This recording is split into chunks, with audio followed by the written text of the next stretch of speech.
Hey,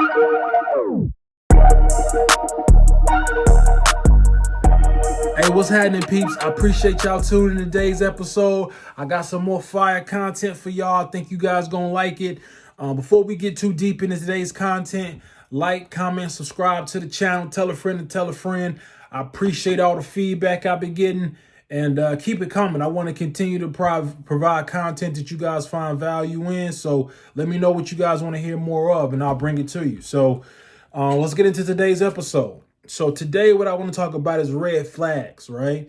I think there are certain things that you will know as you're in your interview process or you're speaking to hiring managers, etc. But these are things that I feel like are red flags that you need to be turning your antennas up, and it may not be a good situation for you as well. So I got some I want to just go over. I'm going to give you some kind of thoughts on it and perspective and why you want to be aware of that, because it's a little bit deeper than just what you see on the surface level there as well. So let's get into it.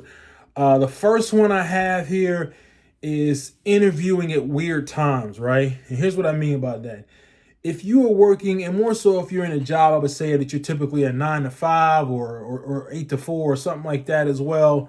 But let's say you're working, you're expected the hours are going to be 9 to 5 for this role, right? And they ask you to interview at 7 p.m. That's not a good sign, right? So think about this. They're only going to interview you at times that they're normally working, right? So if you expect to work 9 to 5, but you got your interview scheduled at 7 p.m., then that means that they're working at 7 p.m., right? So you need to take that in consideration. You know, understand like if it's a peak season or something that's going on within that organization, so maybe there are some higher hours or longer hours that you work over that period. That's something you would ask in terms of the interview question, but you want to make sure you understand that can be a red flag, right? If you're planning to work 9 to 5, but they're having you interview at 7 p.m., come on, man. That's not a good situation there as well.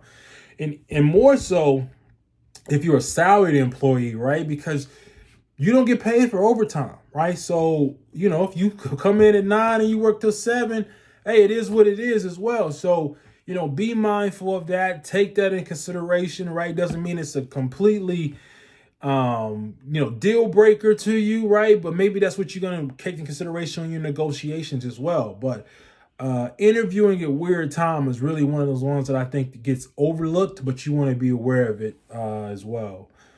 The next one I have here is they won't let you give proper notice, or they want you to start before your background check is complete, right? And that's setting you up for a bad situation, right? And here's what I mean by that. It's in your best interest to give proper notice at your company, right? The company that you're working for, if you're planning to leave, right? Why? Because if you give proper notice, there's an opportunity for you to come back, right? Even if you hate the company, right? You still keep the door open that you could possibly come back if the organization changes and there's some role that opens up that you really find interest in. You're going to be marked as rehireable, right? When you don't give proper notice that you're going to leave the organization, you will tend to be marked as not rehireable, and that can be permanently for some organizations, or that can be for an extended period of time, several years, right? So it's in your best interest to give proper notice, right? In that aspect of it. So if a company is wanting you to start without getting proper notice, that's kind of setting you up to burn a bridge, right? Meaning they're telling you to burn a bridge, not you burning the bridge, right? So, you know, if you feel like there's no way, no chance that you would ever work with that organization again, cool. That's up to you, right? I would encourage you to just give proper notice as well, but you know, you could burn the bridge, but that should be your decision, not the company that you're looking to work for decision there as well. And then secondly is that background check, right? Anytime you work with a lot of companies now, they'll have you complete a background check where they verify your identity, make sure you don't have any felonies or criminal charges. Obviously, if you have those, it's going to be good to disclose that up front so you can make sure you're not wasting each other's time. But, you know, anything that's on your record, you want to make sure that you disclose, because you want to make sure that you're setting yourself up for success there as well. But, you know, they'll check for bankruptcies and charge-offs, things like that, and that aspect of it. So if they have you start, the employer, you give notice improperly, and you start at this company, this new company that you're working for, and things are going well, and all of a sudden something came up that was on your record, or it could have been a charge off or something that you totally forgot about, right? It's ticket that you didn't, speeding ticket you didn't pay for some reason, right? That may come up in the background check, right? And because you didn't finish the background check, it didn't come back, everything was good and checked off for them to move forward with you and working with the organization. That organization may say, you know what, we got to cut ties. We didn't expect this to be on the actual background check, or whatever the case may be, on your credit report, right? So, yeah, you want to be aware of that, man. I mean, again, it's one of those things that, like I said, you could take the risk, right? And maybe it's the opportunity of a lifetime, but you got to be mindful, right? You know, just be conscious of it. Understand what you're getting, understand what you're signing for in that aspect of it. I would tell you I would highly encourage you to give proper notice, and don't give notice until your background check is complete, right? Because, you know, they could even ask for additional information because something came up. It may not even be your name. It just may you have a similar name to person A.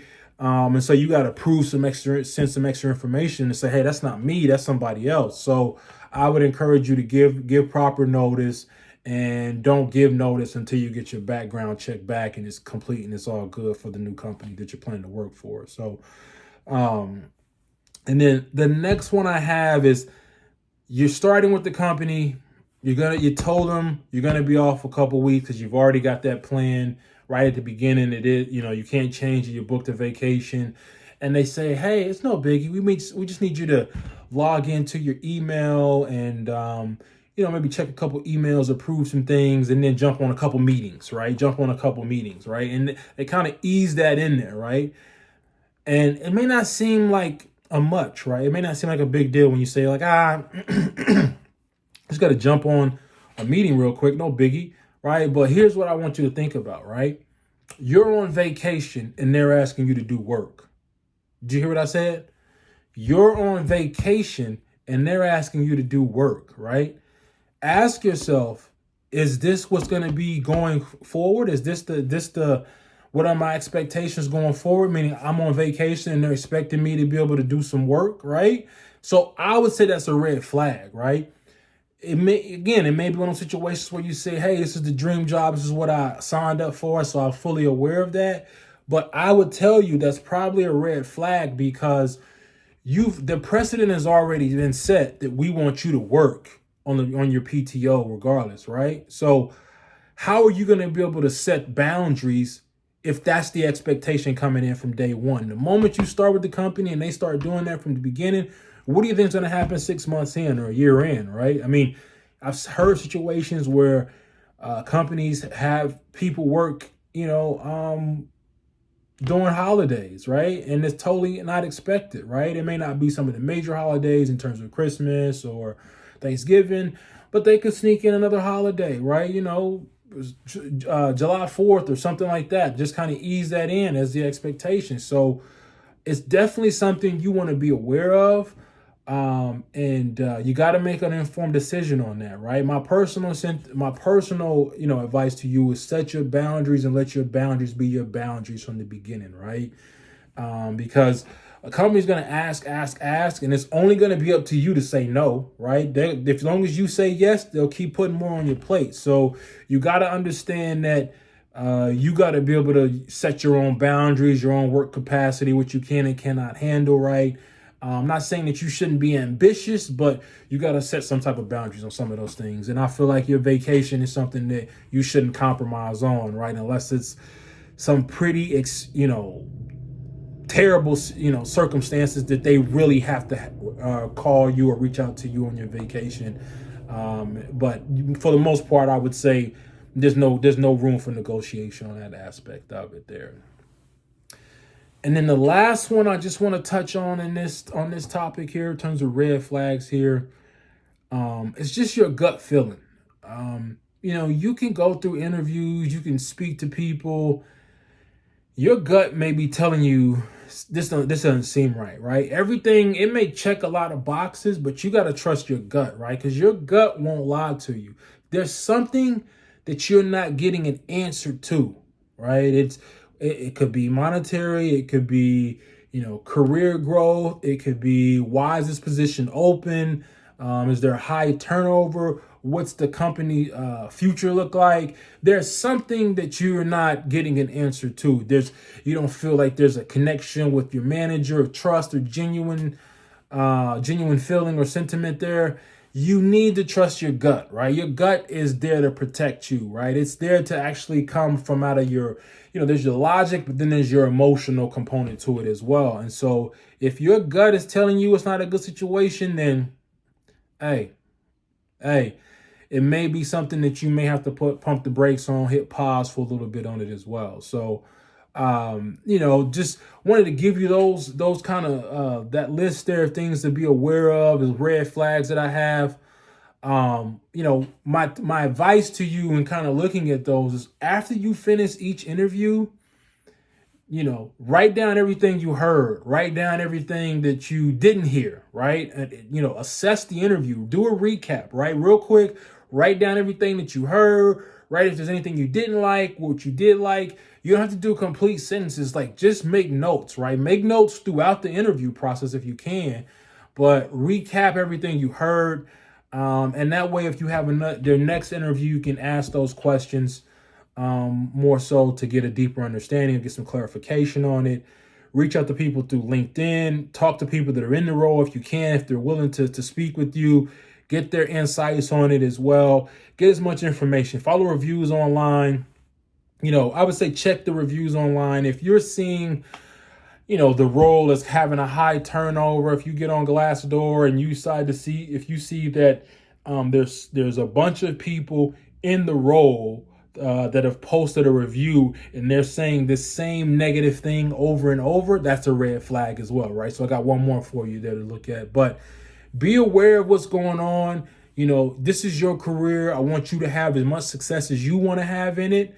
And don't let anybody tell you to do what you're not supposed to do, what you don't want to do as well. So be great. You know what I mean? That's what we came to be here. That's what we came for. That's what we're going to end on. So as always, man, let me know below if I missed any red flags that you guys wanted to you guys find, or that you guys always say these are things that you want to be aware of there. And let me know in the comments what you want to hear more of, man. I mean, I want to keep providing content that you guys find value in. I got some more content in the deck, so I'm gonna drop that here soon. But I appreciate all the feedback. I appreciate everyone joining today's episode. And as always, if I'm lit and you lit, then we lit. So stay lit. I'm out.